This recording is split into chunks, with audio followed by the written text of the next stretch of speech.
Through his partnership with Rockside Ranch, Zach Osburn has been using his farm for more than just producing healthy soil and healthy profits. And to me, that's the most common thing that I've learned is that ultimately everyone's wanting to be loved. A lot of the problems that we see in the world of men in crisis are just boiling out of having a lack of love in some way, shape, or form. A lot of times that's been abuse they've been through, rejection, abandonment. It comes from all sorts of different places. But if I could make it as simple as possible, that's what I've learned. What these men need is to know that you trust them. These guys so often have been told everything they stink at and they can't do. You develop something between yourselves when you say, get up on that tractor. I'm going to show you how to, feed out these round bales. And then you show them, you show them for a week and you do it with them. But then that first time that you say, go feed those round bales and you walk away and you don't look over their shoulder and they know no one's watching. This is the moment where they're able to say, someone's trusting me with this $50,000 tractor right now. And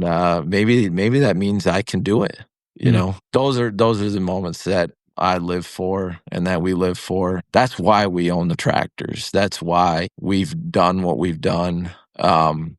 Those moments are priceless, man. All that and more on this episode 464 of the Working Cows podcast, brought to you by C90 Ocean Minerals and Ranch Right.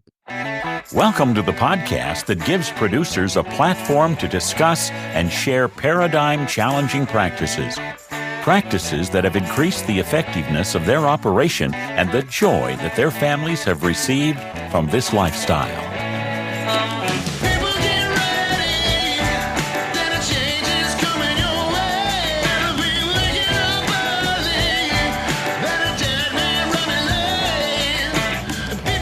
Howdy, everybody. It's Clay Connery, host of the Working Cows podcast, recorded exclusively in the Understanding Ag Studios.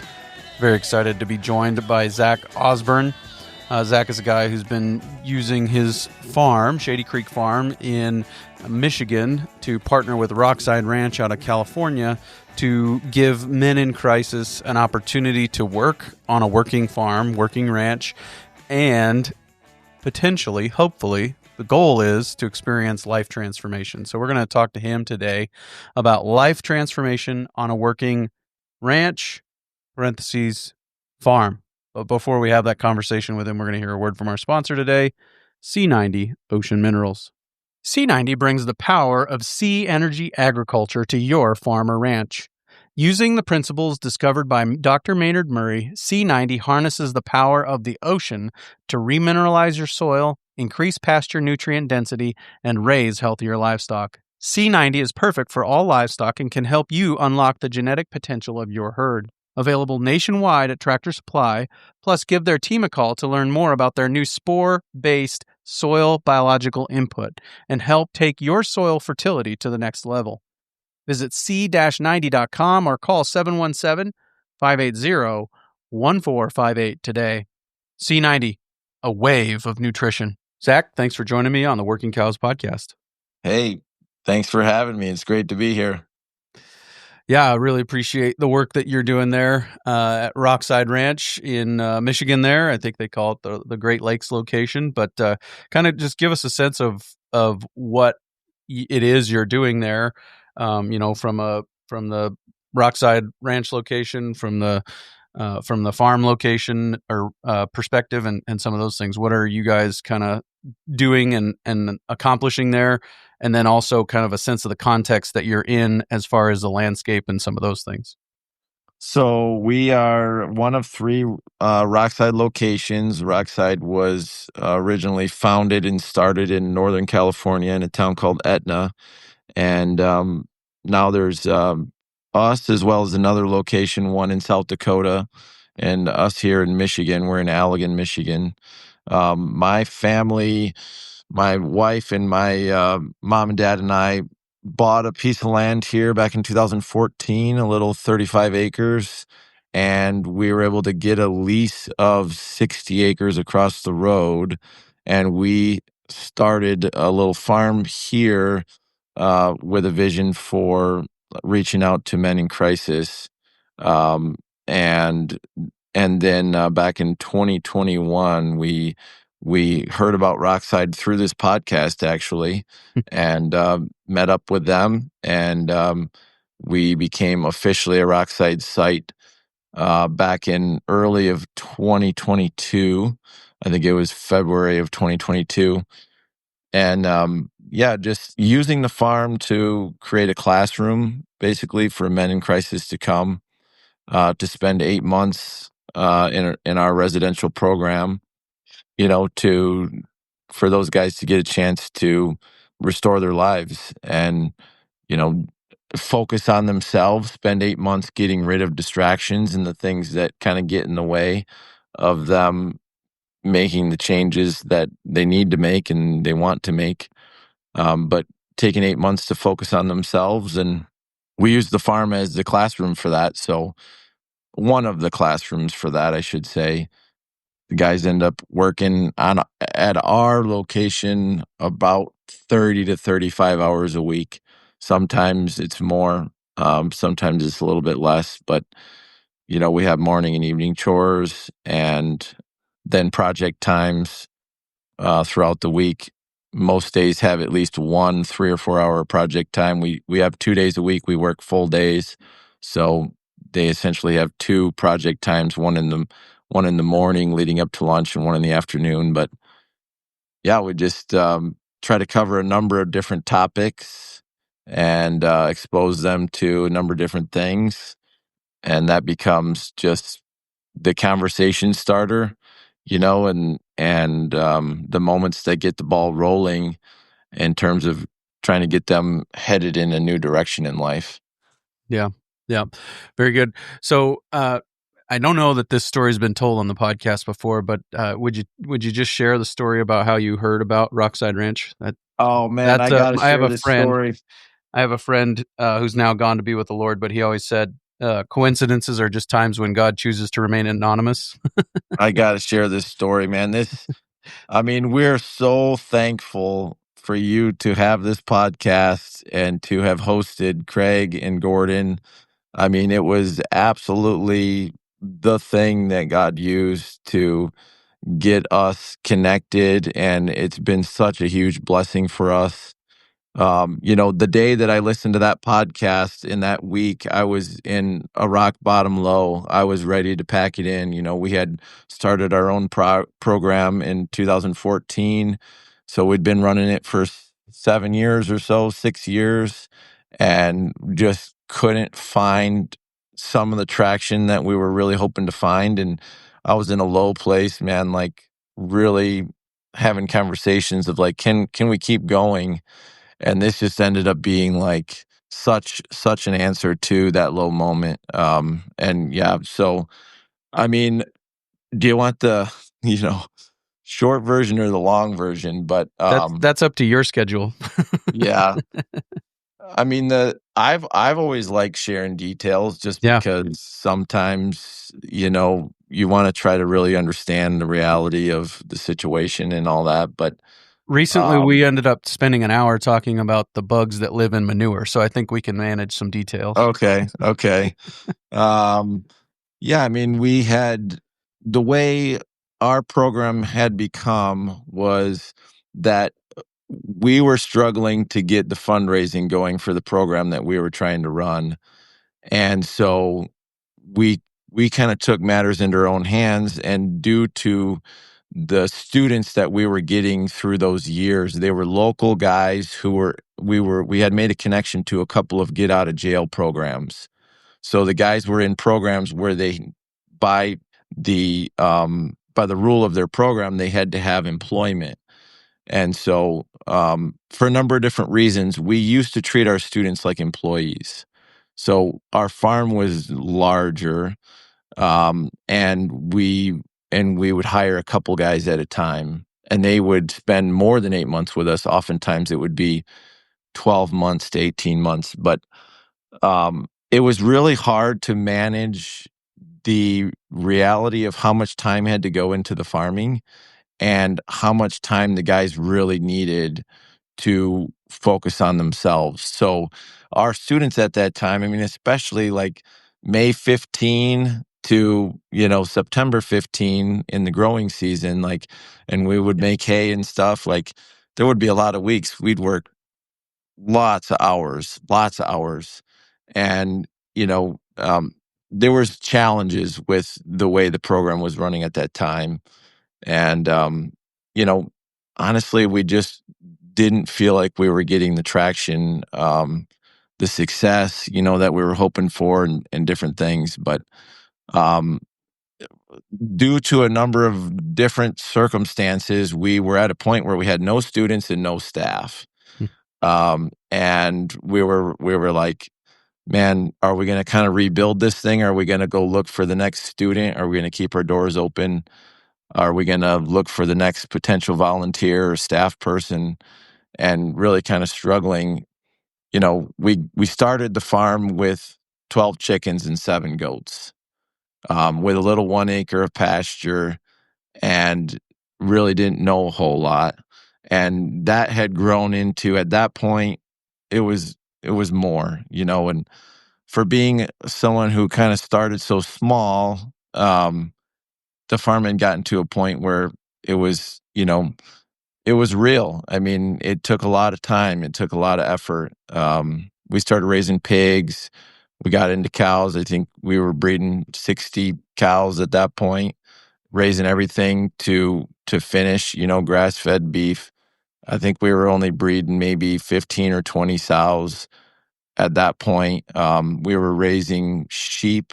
We were raising lambs for a local restaurant. We were breeding 160 sheep at that point. There'd be 200 or 300 sheep around at all times.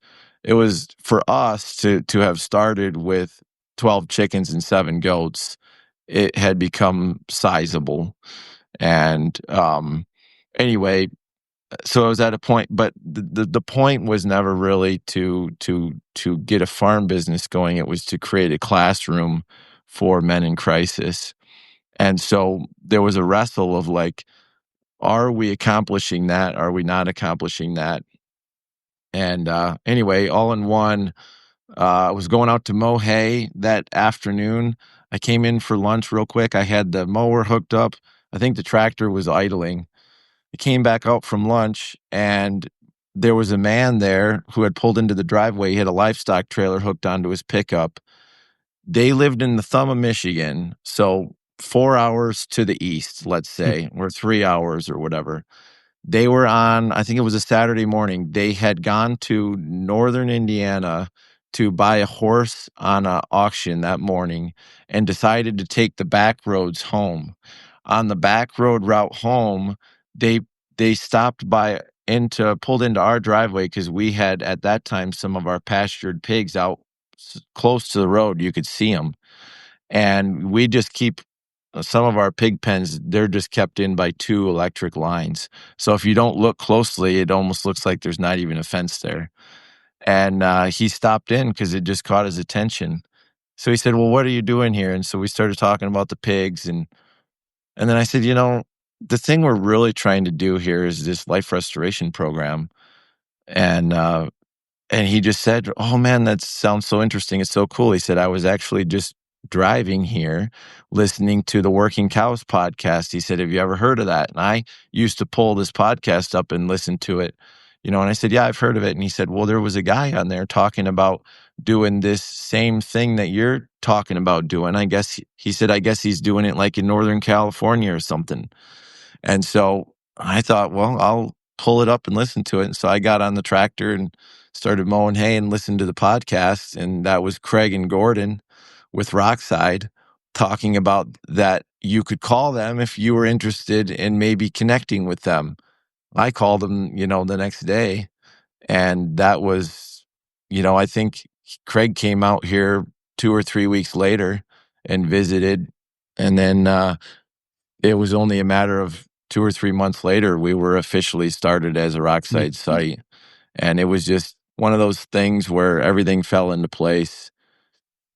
We really believe it was God, putting things in motion and bringing us together. And yeah, it ended up being you know, it ended up being a real blessing for us and a real answer to that situation. And we think like just God ordained, I mean, what are the chances that this guy who lives over in the thumb of Michigan, is just driving through from this horse auction and just so happened to be listening to this podcast, and he could have came an hour later and I would have been out mowing hay. So Yeah. I think that's the other real fun part in the story is just the tangible love of God, Mm. and the fact that he likes to be present in our lives, and he will show up when he wants to and when we need him to. And yeah, so that's kind of, I guess that's the medium-sized version of it. Yeah, those are those moments that you can look back on and say, nope, God is in this.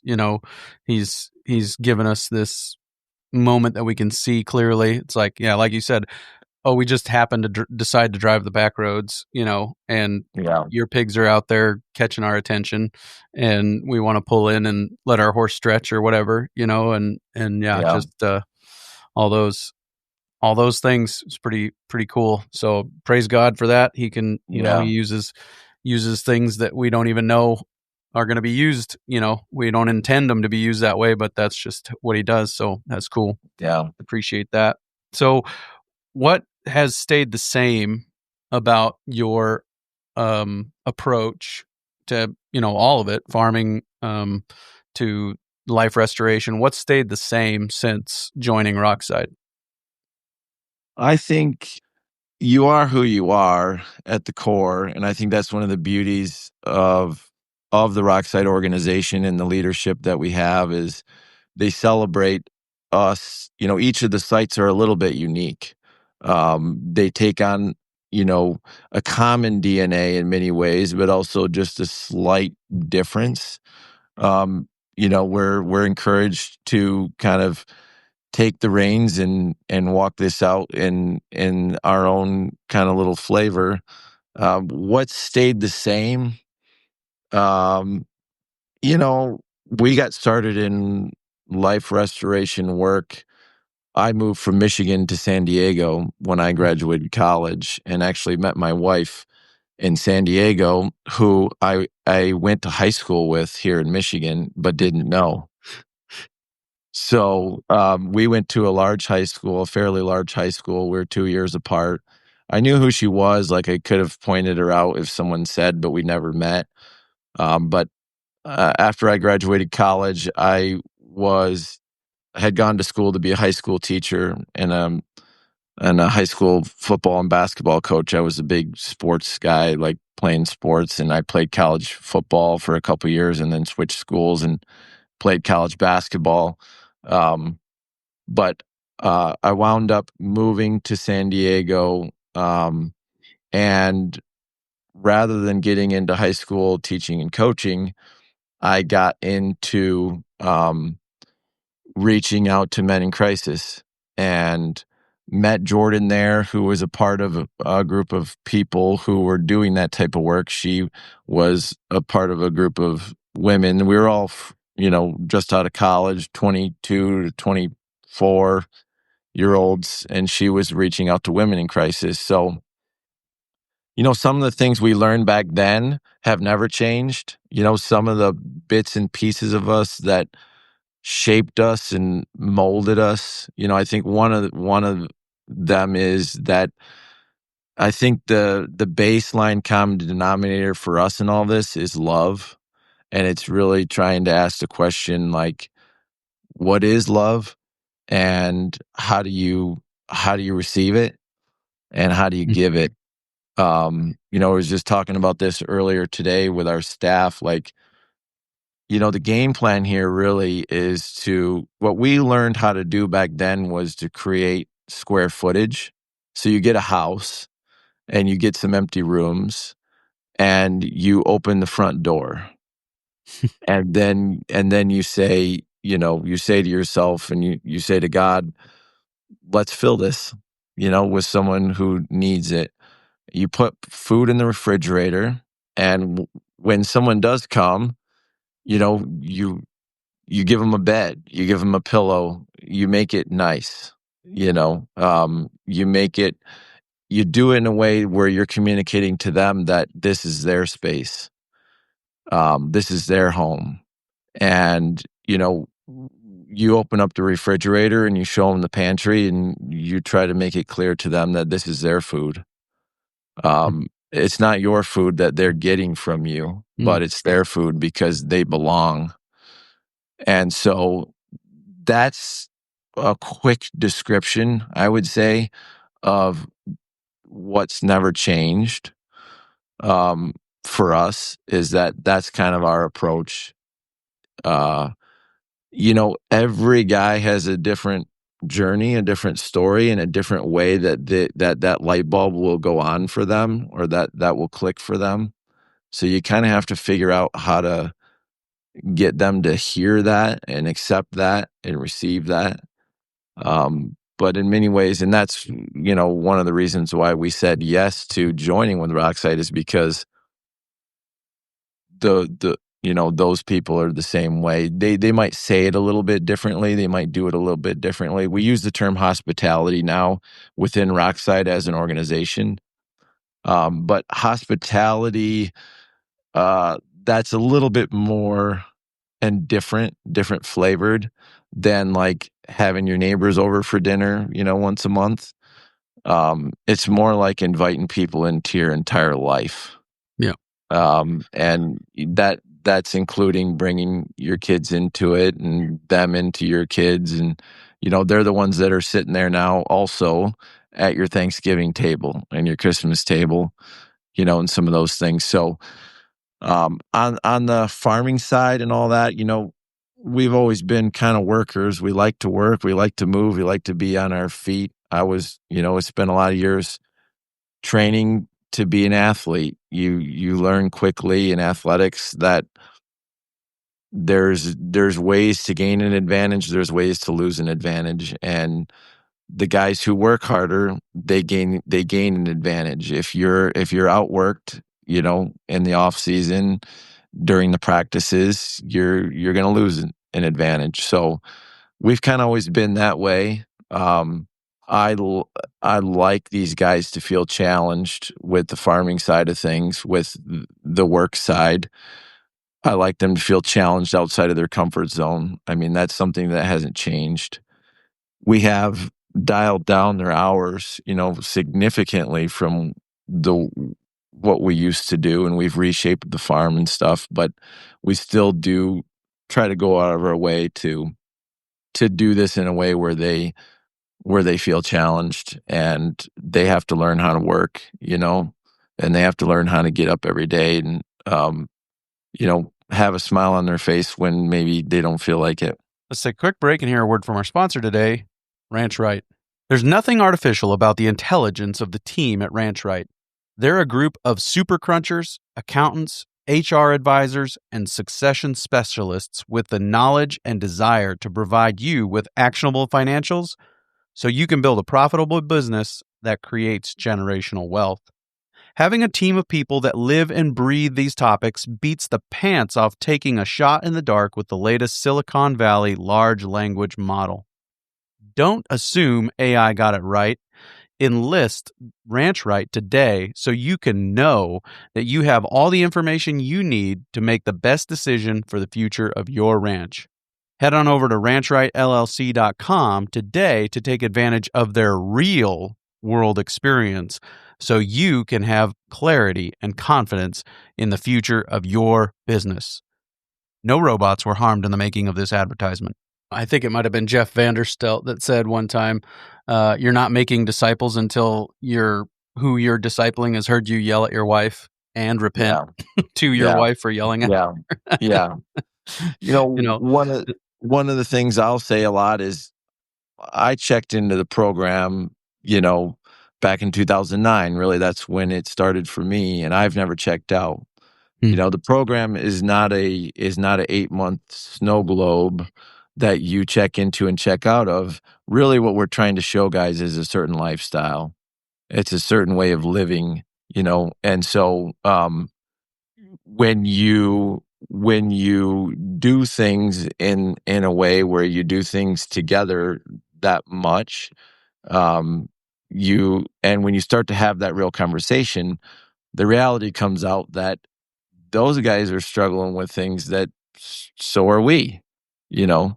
And then that presents great opportunities for students and for staff, because we're all on this journey of, taking life one day at a time and facing the realities of life's challenges, and wanting to and trying to be, you know, salt and light. And, to no one wants to live crummy, and crappy.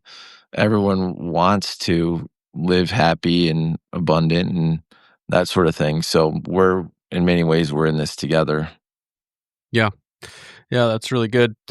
So we covered some of the things that have stayed the same. What has changed since joining Rockside? Well, the program, I mean, just the curriculum, the daily schedule, the emphasis on letting the program be the engine that drives the train. I stole that because I listened to Craig's podcast. He used that on the podcast that he did with you guys years ago. But, is the farm kind of the engine that's trying to drive the train, or is the program? We've definitely shifted on that. Our students in our old program were our employees. Now they're students who don't make an income, and different things. They don't have any cell phone, they can't have personal electronic devices as a part of this Rockside, program.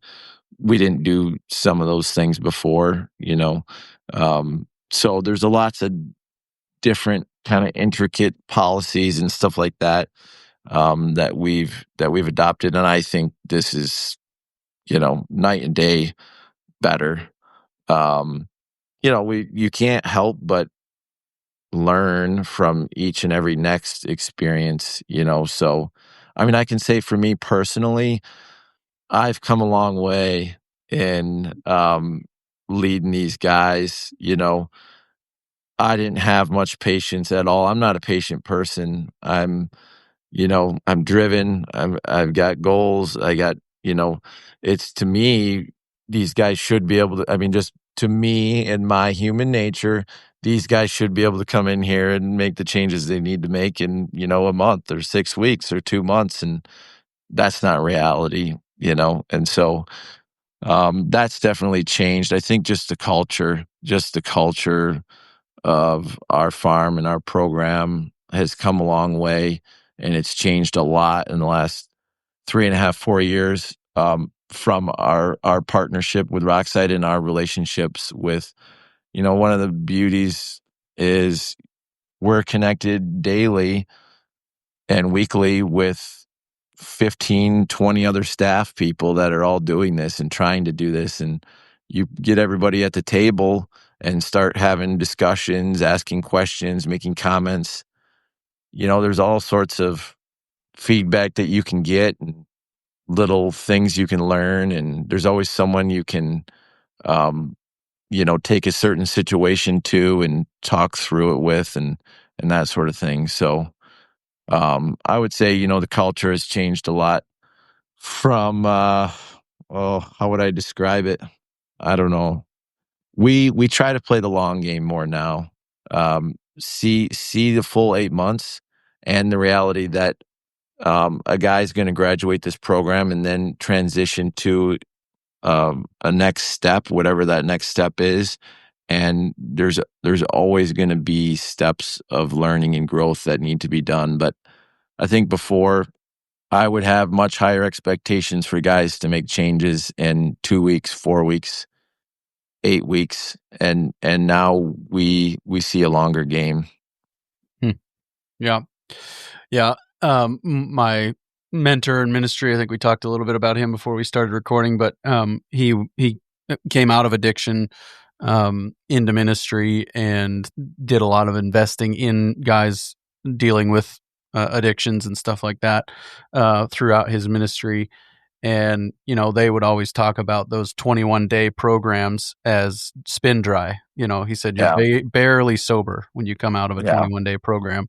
Yeah. And then they just release you right back into your old friends and your old neighborhood and all those things, let alone having the life skills to, just practical life skills, balancing a checkbook, setting a budget, those kinds of things. And so I think that's one of the key values I see in the Rockside program is the length of it and that patience to play the long game and say, we're going to deal with these conflicts and this friction as it comes, but we're not going to necessarily try to get everything worked out on the first day or the first month. It's very common for us to be 4 or 6 weeks in with a student.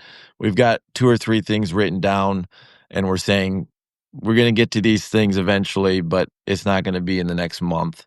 Unless those opportunities really present themselves. Sometimes, that student might come to us with a conversation or some questions where it's like obvious, okay, we're here now, let's do this. But yeah, it does take time.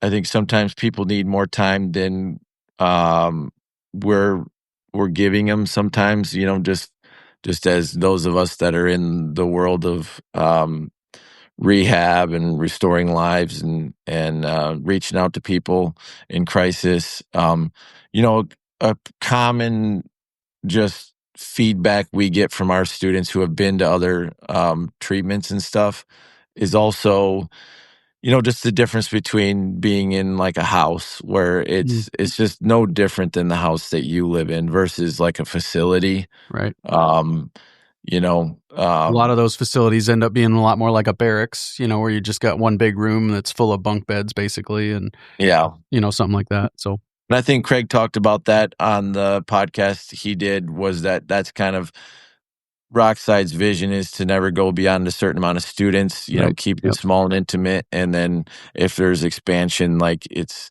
more looking for other farms to have 4 or 6 or 8 students at a time and have that feeling of community and hospitality in a home, Another one is there's the house more so than a facility. And then there's the reality that the way we do evenings and schedule weekend activities and the way the staff rotates and different things, it winds up having more of a just family type feel. It's people doing life together more so than staff people coming for their job and then going home.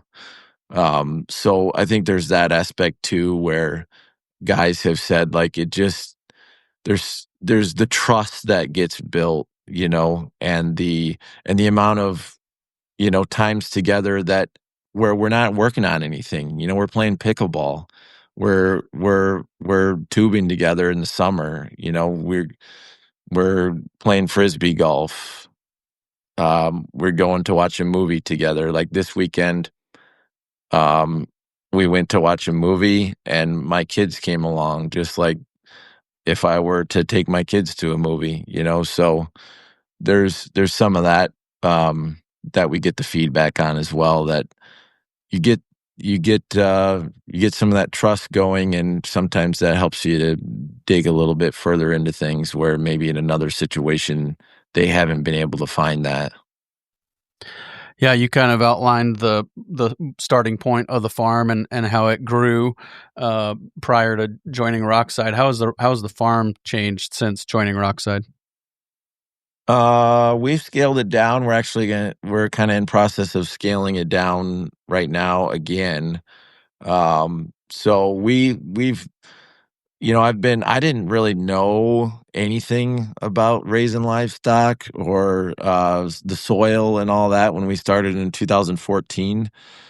I learned, just from the neighbor kind of teaching, and then we started getting books and reading and doing the whole YouTube thing, one of the best lessons I learned, one of the first lessons I learned, we built our one little first acre of fence, and I had put the gate on the furthest part of the fence from our back porch. And my neighbor said, "You're going to want to put another gate in on the close side, because you're going to want to be able to walk in and out there." And I didn't, I had never walked out to that gate every day to know what he was talking about. And I said, "Well, I don't want to spend the extra $110 on another gate, and it'll be good exercise for me. I'll just, well, when we started, we had a 2-year-old.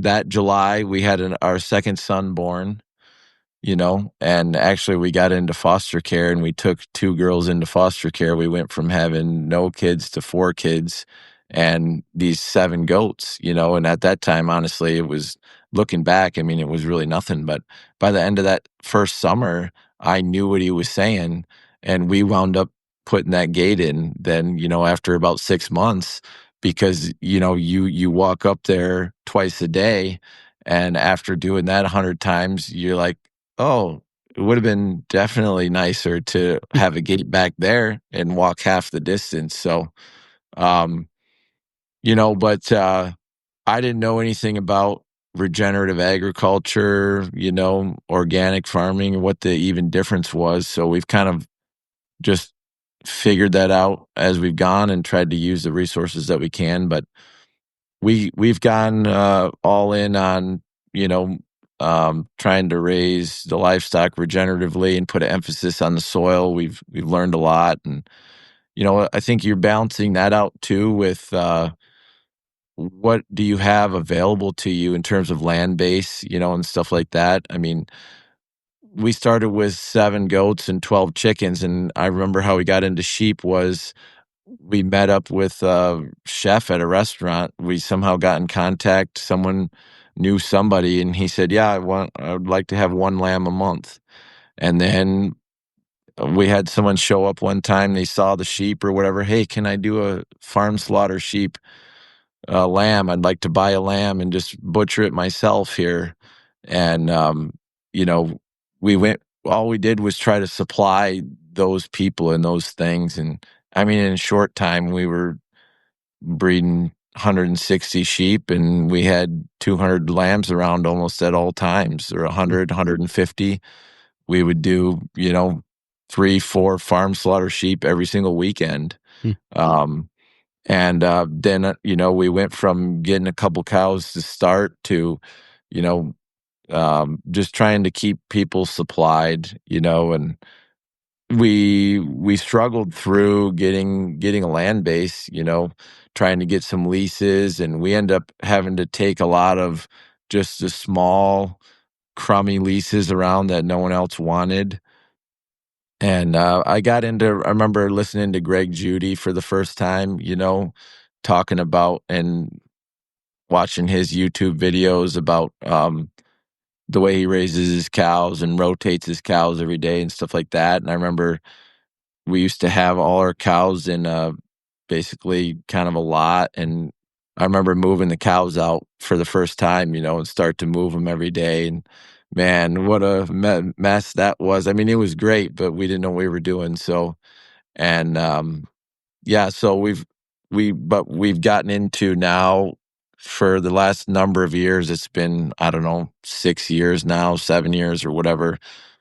That kind of intensive grazing, where you're moving the cows at least once a day, if not 2 or 3 times a day.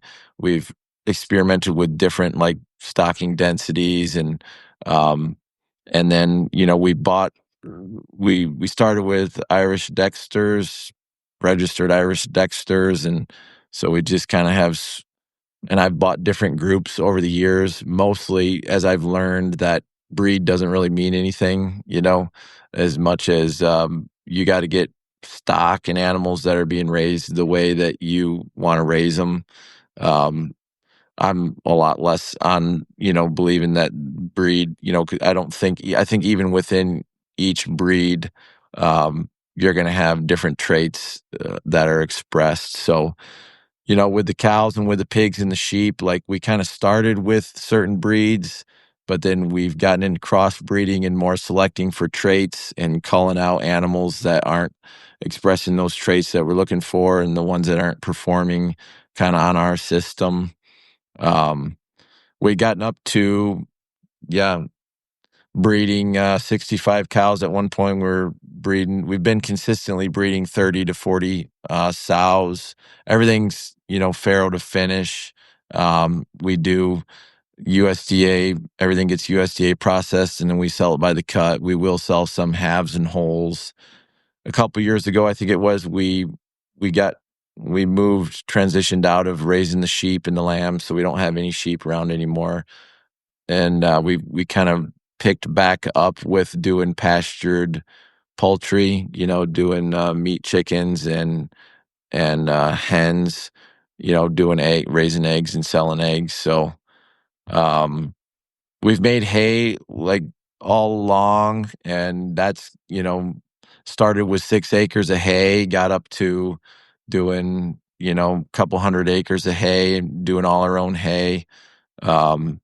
And over the last number of years, we rotate the pastures and the hay grounds. So you might only hay a piece of land once every 3 years, and then, do the pasture rotations otherwise. So we haven't had to fertilize any land, in a number of years, just because the way we manage it ends up kind of feeding the ground that way, and we get good hay yields, but I try not to hay.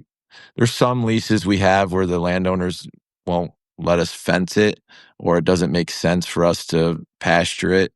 And so we've done different things with, like planting in cover crops, or even laying the ground fallow, and not haying it for a year, which is kind of hard to get yourself to do because you're paying for the lease. But I've seen good results on that. You still pay the lease, but you don't do anything with it. And then, if you understand kind of the regenerative world, like you normally get a call from somebody saying there's a bunch of weeds growing in there and stuff. And, but yeah, we've had a couple of good results with that, of not haying a field that we're not able to pasture, and then come back and get it the next year and get pretty good yields out of that. So I'm trying to think how else, we're actually. You've scaled down. What's that process been like, and where do you stand today? We're gonna go down pretty small, quite a ways. We're gonna shift away from an emphasis on trying to sell the meat to more of an emphasis on just growing meat for ourselves and our kind of community. And so it's to me, it's going from kind of like a production management style and mindset to more of a homesteaders. We're going to go down to probably 10 to 15 breeding cows, maybe 10 sows. We'll probably have, I don't know, still probably 300 or so layers. And we'll probably still raise couple hundred, or maybe 200 or 300 meat birds in the year. But that's definitely a step down from quite a ways. And it'll be a shift in, we're actually going to sell all our hay equipment, and we're going to start buying hay. So I'm going to get rid of some leases, and, things will be different there. I mean, hay season, like late May, June, July is, the heaviest time. That's become a part of, the annual routine that in some ways everyone loves, and in some ways everyone hates, because we wrap all our hay. So we have a single bale wrapper, and just the way we do it, we haul all the hay home and wrap it back at the home farm. So it's pretty wet when you wrap it then, right? Yeah, so we try to bale it up at about 50% moisture. A lot of times I'll mow in the afternoon or evening, depending on the weather, and we'll start baling it the very next morning day, around 11 o'clock or so. And then we just start hauling the loads home and wrapping them with the plastic. So with the single bale then wrapper, we can do the bale grazing. We're in the fall, then we can set the wrapped bales out. And then what we do is we just open them up. With our group of cows that we've had over the last couple of years, they normally do about 2 bales a day. But we'll set them out in a grid. And then we actually do use bale rings. I know some people don't. But and then we use like our electric temporary lines to keep them off of the bales that they're not on. So we kind of will move that temporary electric line along as we go. But yeah, that's what we've done, is kind of used certain sections of our pasture as what we call like a sacrifice ground. And then a lot of times we'll, in the springtime, use that as one of our kind of the places we start with our feeder pig groups. And so they just tear it up to basically, we move them and stuff, but it's just a total dump of cow manure and wasted hay and pig manure. And then we'll come back in, and what we've been doing is come back in and, seed it and let grow whatever is going to grow. Because I mean, I think for us, the thing that we found is when your cows are, we've been able to, breed and select and cull and stuff with our cows a certain way to where they're browsers now. They eat just about everything. Nothing's really a weed for us anymore. And then the same thing for the pigs. I mean, they they have a small percentage of, we're only considering a small percentage of their diet to be the pasture that they're on, but they eat everything that's there. And so yeah, it'll be a little bit different. We've without the hay equipment and some of that, it's going to be a little bit different of what we will and won't be able to do. If I ever want to seed something, I'll have to rent that grain drill again that we've used to rent. The last number of years we've had our own planter. So it's just there's some convenience there and some different things, but yeah, it's continuing to trend in the direction of making sure that the program is the engine driving the train.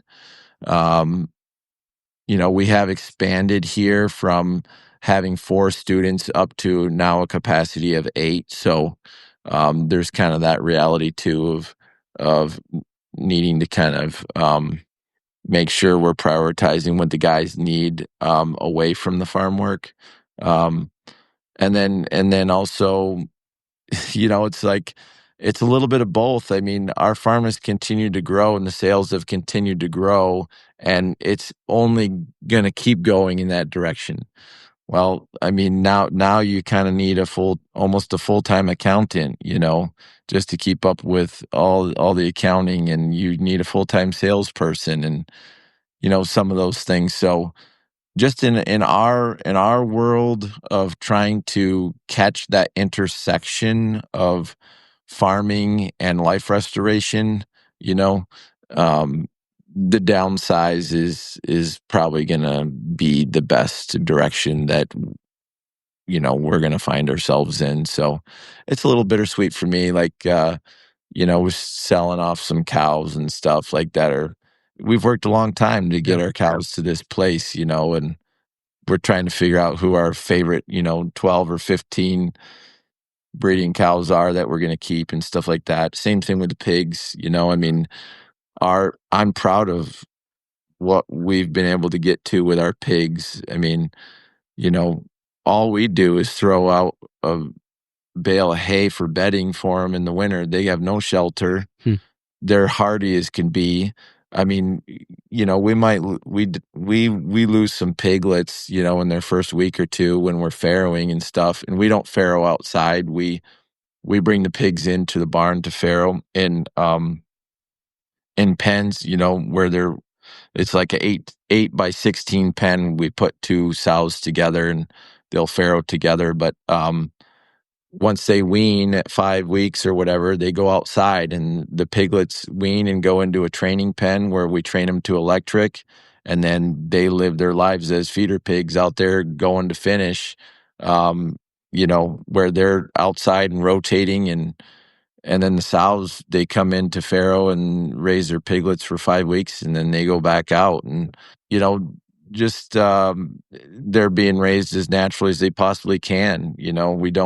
We actually don't deworm. I know a lot of people, and I know that we would likely test for having a worm load, but we see very few pigs that, seem to struggle with it at all.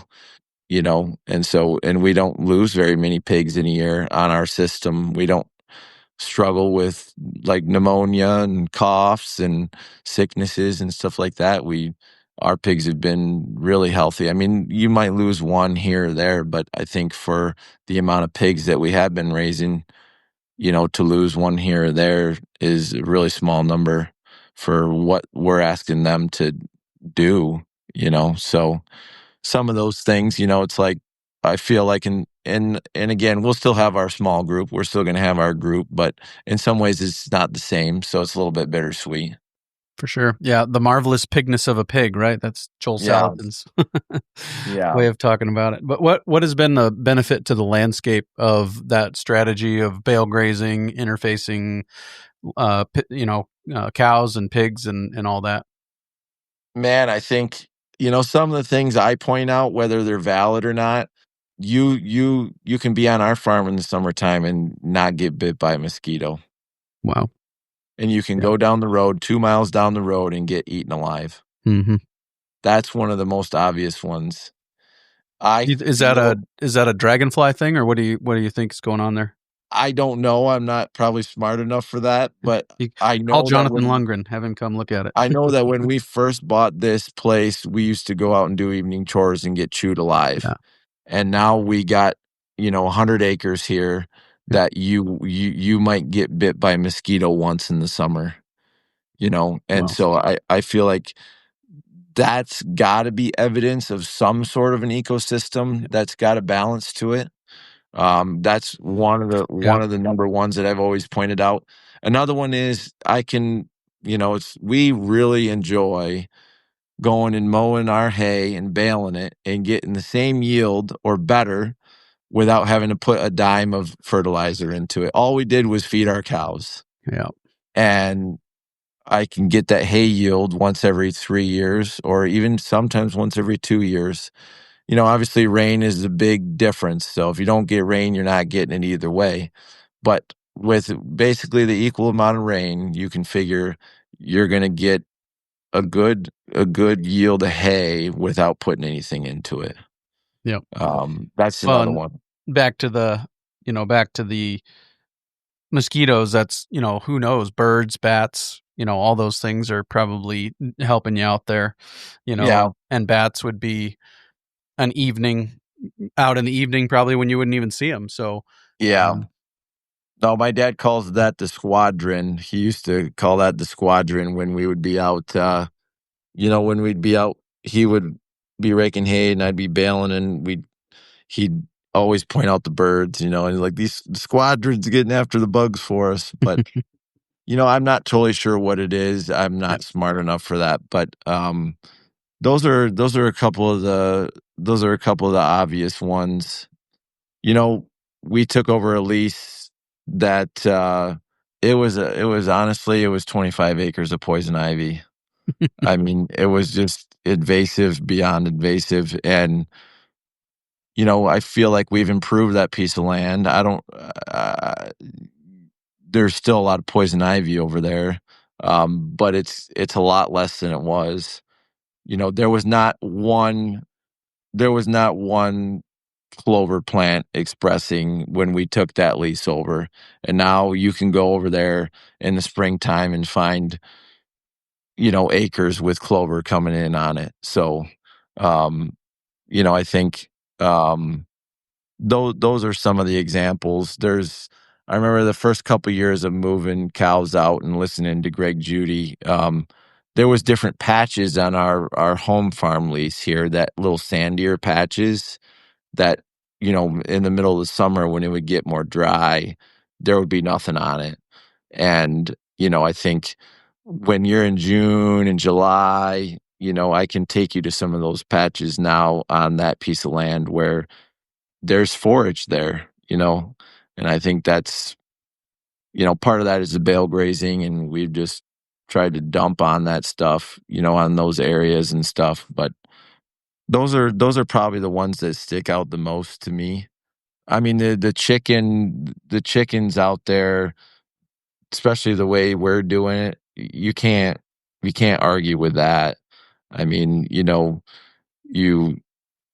I don't even have to do soil testing or whatever. You can just, that's another thing I've observed is when you put the cows on a piece after the chickens have been there, like if you know the spots where the chickens have been, you can watch the cows go over there and they'll eat all that stuff first. Higher nitrogen. Yeah, so I mean, you can see it in the grass, but you can also see it in the way the cows want to go eat that stuff first. They're selecting that for some reason.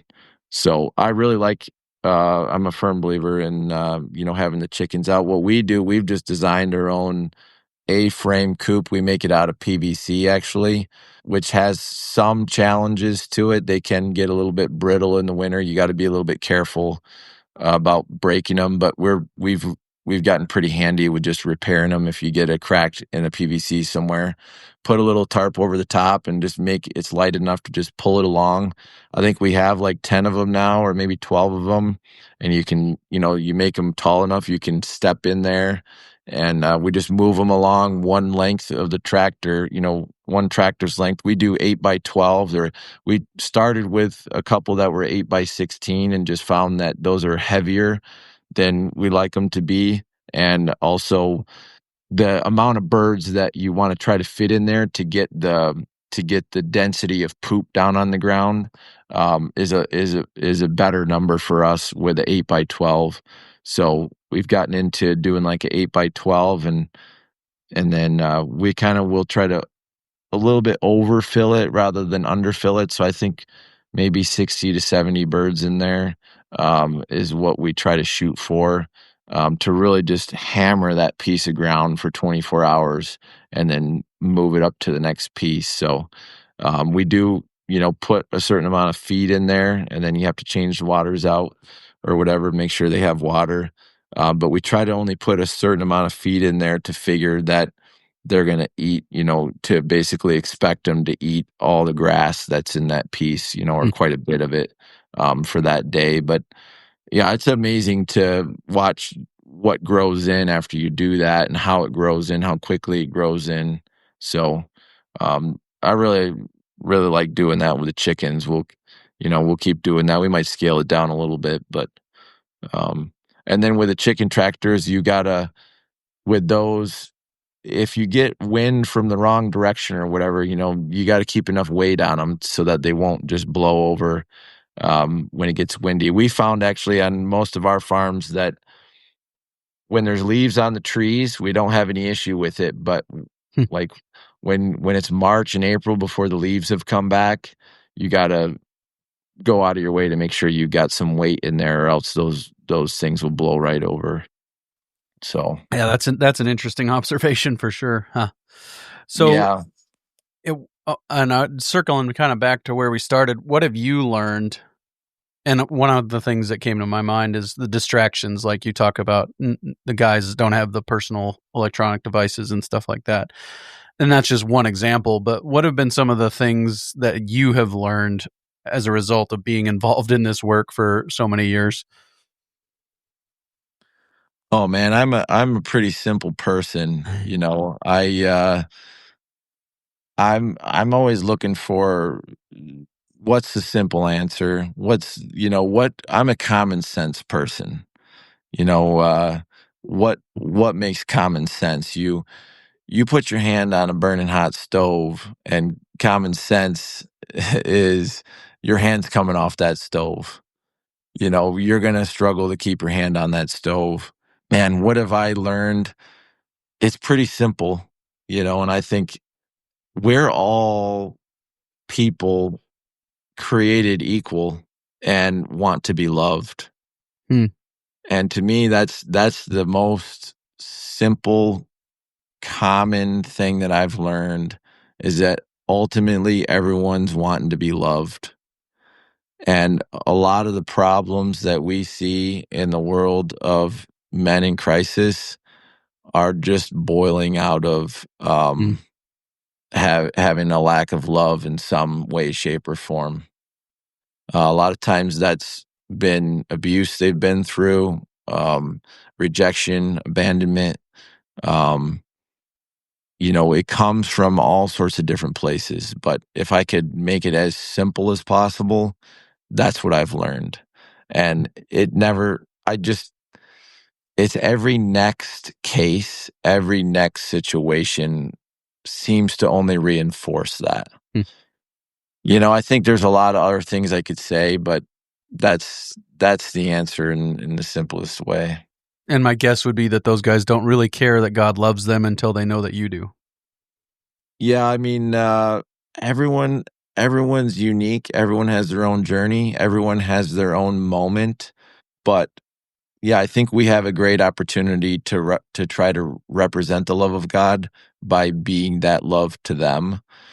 But love's an interesting thing because not everyone receives love the same, and not everyone's interested in the same kind of love. Whatever it is. So you have to kind of unravel that. You have to open that present. If you want to look at it that way, it's like underneath this wrapping paper and inside this box is a human heart that is ready to just explode for all the positive reasons that they were created. And really it's kind of locked up in a box right now. We need to get this unlocked. But there's no one track. I mean, there's some general things that can work getting you started, but everyone has had a different story and a different journey.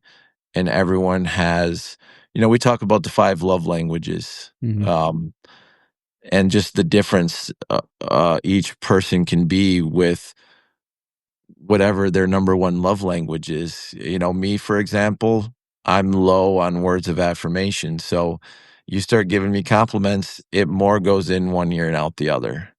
It doesn't touch me very much, but I'm high on acts of service. So if you want to come over and, take the trash out, you'll get my attention. And, so it's a journey of learning what's that moment, what's that thing that's going to actually touch somebody. And, you gotta set yourself up in a way where you can try to actually come up with that answer. Yeah. No, that's helpful. Very good. Talk about the value of agriculture as a partner in this work of life restoration with these guys. Just the value of that work in concert with what you're trying to do from a life restoration perspective. I mean, it's extremely therapeutic. There's days where it's rainy or extra cold or extra hot. That's not exactly the therapeutic, but even then, I think guys like going home at night knowing they did something and maybe they spent something. But yeah, just the sunrises and the sunsets and the cows, the animals, our animals are very calm. They're basically like pets. And even within the animal groups, the guys always pick their favorites and they have certain animals that they relate to. And I think cats and dogs and different things, they all have kind of that therapeutic effect. And then I think also part of farming and ranching, and Craig said this on the podcast he did with you before too, but you really kind of, one day you're a veterinarian, the next day you're, a builder, the next day you're making You're an fence. electrician. Yeah, the next day you're a plumber. Even within each day, there's a lot of variety. And I think that helps keep guys busy enough to get a start. Like it keeps their mind busy, it keeps their body busy enough to get a start. And then I think you get all these opportunities to put a hammer in a guy's hand, for example, and maybe they've never had a hammer in their hand, or maybe they have, but they've never been able to hit the nail. And really the reality is they're probably struggling because they couldn't hit the nail, someone told them that and said, look at you, you're the guy who can't hit the nail. We get to sit there with them for however many days it takes for them to hit the nail and say, look at you, you're the guy who can hit the nail. Yeah. And That's so good. yeah. So, we did a remodel on the student house, and I can think of 100 of those moments. It was a year ago. We had a student, it was a year ago in October, came to us, had drank every single day for 7 years. He was dying. His body was giving out. And, had never been on a farm in his life. He grew up in more of a suburban type, background. And we were doing the remodel down there, and we were trimming out the remodel. We had done the drywall, and we had done some painting. We were putting some trim on. We were staining the trim, and he became paralyzed. Like, I've never done this before. I don't know what to do, and freaked out. Anxiety through the roof. This is a 49-year-old guy. And also just dealing with the reality of what the body goes through when you become accustomed to alcohol in your system all the time, and then all of a sudden you don't have it. But to be able to turn around and just say, like, hey, man, you can do this. Take this brush, dip it in this stain, wipe it off a little bit. And you know what? If you fail, you fail. We'll go buy a new piece of trim if we have to.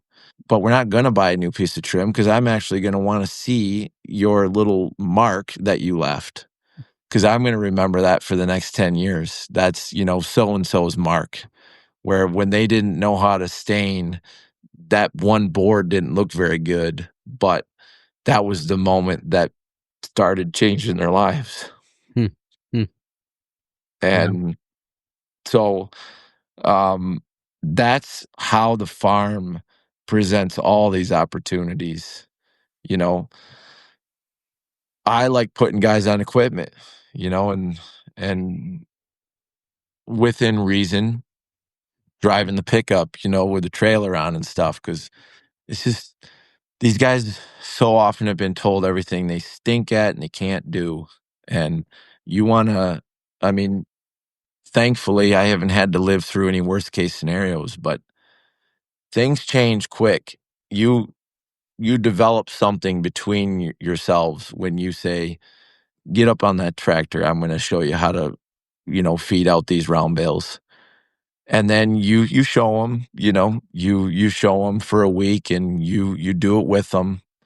But then that first time that you say, go feed those round bales, and you walk away and you don't look over their shoulder, and they know no one's watching. This is the moment where they're able to say, someone's trusting me with this $50,000 tractor right now. And maybe that means I can do it. Those are the moments that I live for and that we live for. That's why we own the tractors. That's why we've done what we've done. Those moments are priceless, man. Because not every time, but a lot of times, then we do coaching every Friday morning. It's a 1 hour, basically, coaching, counseling session. And you know how many times a guy will come and say, on Wednesday, when you put me on that tractor and it was the first time you walked away, and I realized, they'll look you in the eye and they'll say, no one's ever done that for me.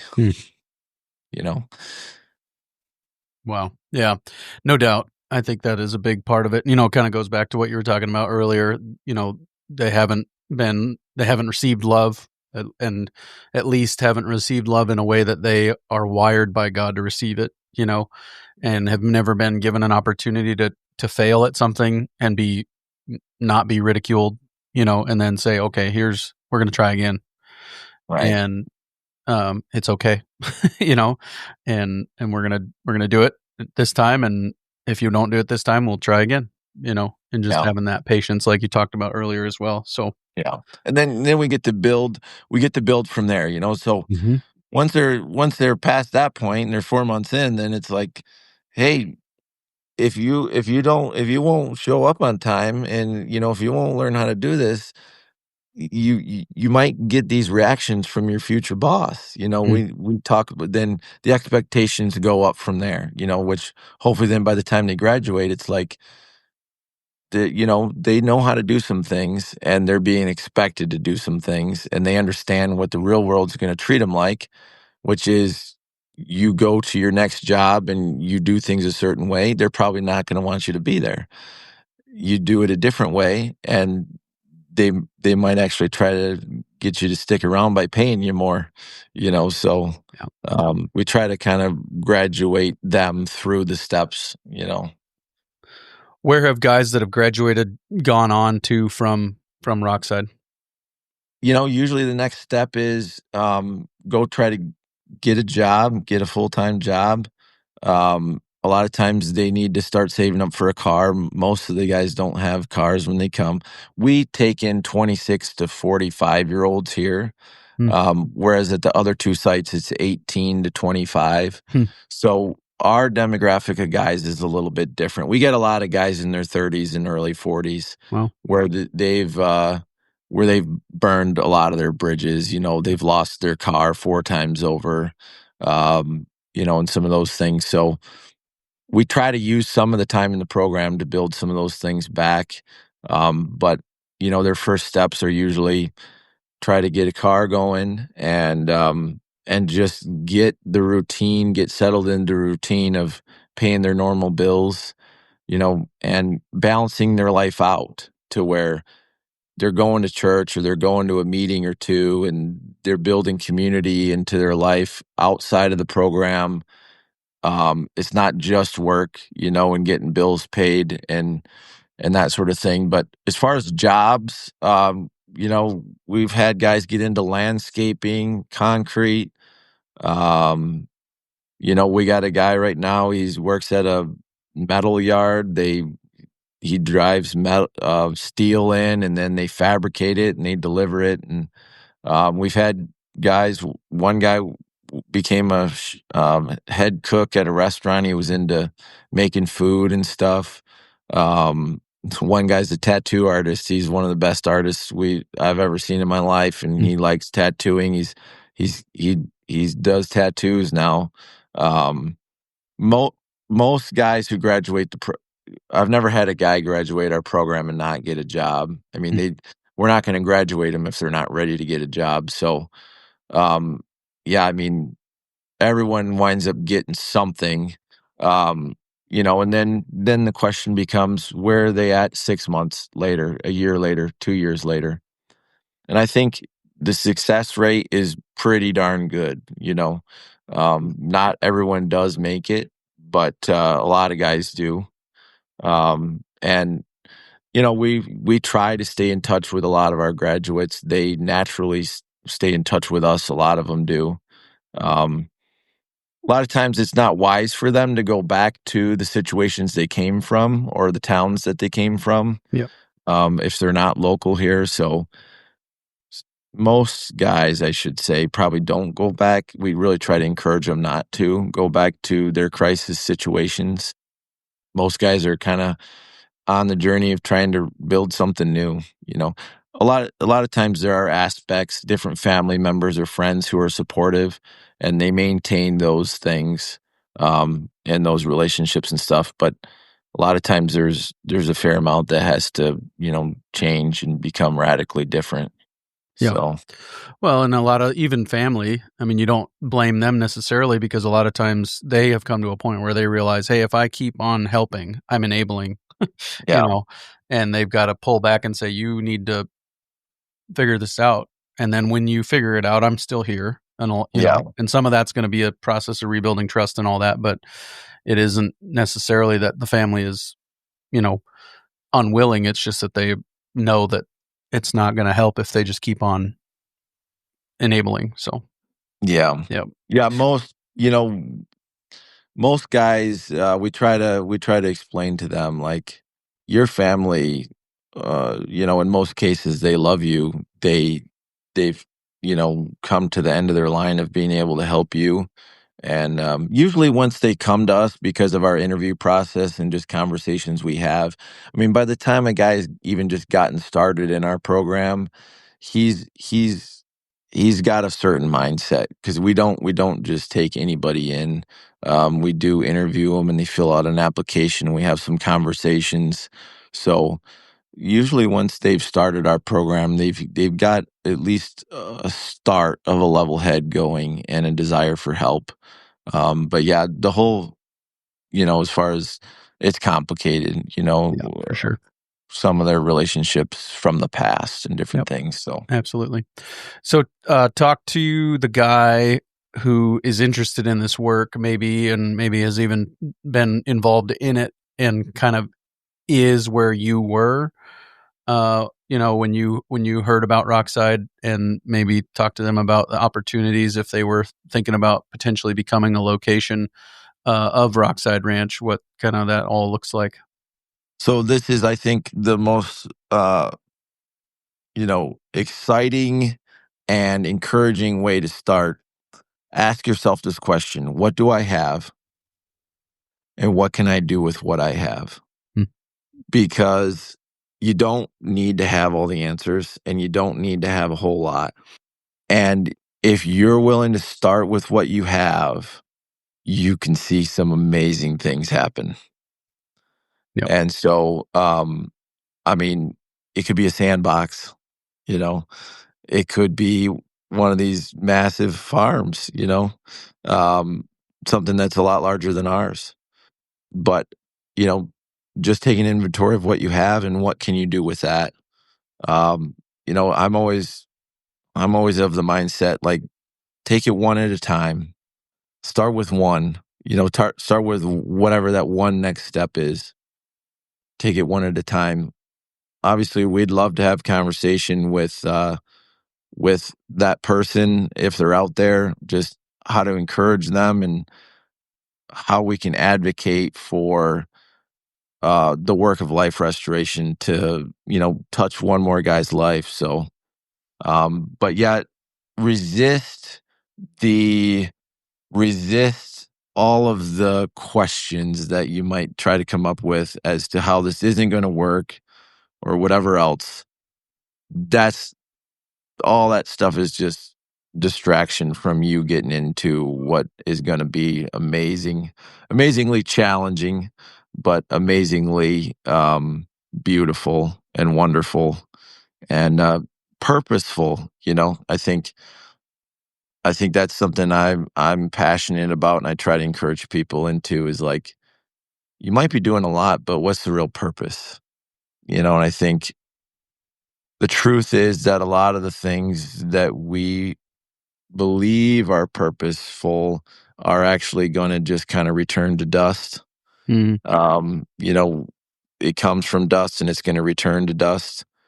And so I like to, encourage people into asking that hard question of, like, is what I'm doing touching a purpose that is more long lasting and eternal, or is it more touching a purpose that's temporary? And that longer lasting eternal purpose is one that at the end of the day is really more meaningful. Yeah, very good. So as we point toward wrapping up this episode, we're also pointing toward wrapping up the year, and some people might be looking for a place to go with some after they've fulfilled their obligation to the local church. Might be looking for a place to go with some giving towards the end of the year, and this has been a pretty remarkable cow market we've been in. So there's opportunities, I'm sure, to partner with Rockside financially if people are looking to go that route. I'm assuming. Yeah, for sure. End of the year gifts. And then, we use the Giving Tuesday just after Thanksgiving is our biggest one day of the year. This season is massive for us to be able to. We've been scholarshiping 70% of our students. So, we're raising the funds for essentially 70% of the students that come in are, they're able to come in without having to worry about that financial side of it. And really people in crisis don't tend to have a lot of the finances and stuff. But yeah, I mean, rocksideranch.org is the website, and there's links to give on there, or you can reach out to me, or, there's a couple other Rockside kind of staff members that would be good people to reach out to. But, and people, a lot of people get excited about giving towards those scholarships, knowing that's going specifically to the students. Other people get excited about, different specific building projects or different things. Like, for example, they put up a basketball court out in Etna last year, and it's really nice basketball court. And man, those guys must use it every single day. And they use it for this or that or the other thing. But yeah, so if you have a heart to give, and there's different areas that you can consider kind of pointing it towards as well. Yeah, and I think Giving Tuesday this year is December 2nd, actually. So if you're looking for a place to go with that, be sure to look them up, or you can give before then too. So this will be out here in the middle of October, so give an opportunity for people to do that. So Zach, I really appreciate your time today. Thank you for sharing your story and the work that you're doing there at Rockside. Appreciate that as well. So thank you so much. Yeah, thanks for having me on. It's been great to be here. And thanks for hosting the Rockside crew some years ago, because you were that big piece of that connection. So thanks so much. Yeah, all glory to God for sure. So thank you. All right, man. Very good stuff there with Zach. Really appreciate his heart. Comes through in a powerful way, and really appreciate the work that Rockside's been doing. Wholeheartedly endorse them. The church I pastor, they are a mission-supported organization of the church I pastor. So if you want to partner with them in ministry, I don't think your dollars can be spent much better locally. And so that is within our own country. There's obviously great efforts outside the states as well. But that's a real good home missions opportunity. If you're interested, I'd encourage you to look into what it takes to partner with them financially. I also wanted to let you know about an event coming up in Frontier, Saskatchewan. That's southwest Saskatchewan, near the Canadian and American borders. I'll be speaking at Bethel Church November 7th, 8th, and 9th. That's a Friday, Saturday, Sunday. November 7th at 7 p.m., Friday evening, 7 p.m., November 7th. I'll be speaking there, as well as Saturday evening, November 8th. We'll do a men's breakfast at 7:30 a.m.